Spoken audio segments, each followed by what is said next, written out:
अस्सलाम वालेकुम friends, welcome back to my channel. आज मैं बे औलाद लोगों के लिए एक बहुत ही पावरफुल वजीफ़ा लाई हूँ जो बे औलाद भी पूरे यकीन के साथ ये अमल करेगा।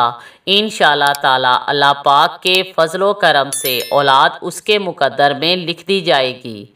अल्लाह ताला की ज़ात से कभी मायूस नहीं होना चाहिए। हर तकलीफ़, हर आजमाइश और हर मुसीबत में अल्लाह पाक की ज़ात पर पूरा यकीन रखना चाहिए।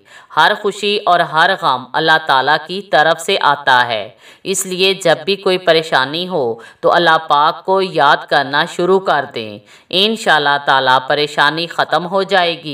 इंसान के हाथ में कुछ भी नहीं होता, इंसान सिर्फ कोशिश कर सकता है। जो भी करना है अल्लाह पाक ने करना है, इसलिए कसरत से अल्लाह पाक को याद करें। सब्र के साथ उस वक्त का इंतज़ार करें कि जब अल्लाह पाक आपकी दुआ पर कुन कह देगा और आपके तमाम मसाइल हल हो जाएंगे।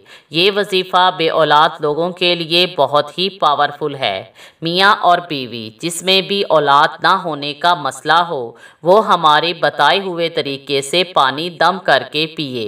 इंशाअल्लाह ताला जो मसला भी होगा वो हल हो जाएगा और अल्लाह पाक औलाद की नेमत से नवाजेगा। इसके लिए जो भी बे औलाद हों वो दोनों मियाँ बीवी बारिश का पानी लें और उस पानी पर 27 मरतबा सूरह कौसर अव्वलो आखिर 5 बार दुरूद शरीफ पढ़कर दम करके वो पानी पी लें। इंशाअल्लाह ताला बे औलादी की चाहे जो भी वजह होगी वो हल हो जाएगी और अल्लाह पाक जल्द औलाद की नेमत से नवाजेगा। Thanks for watching.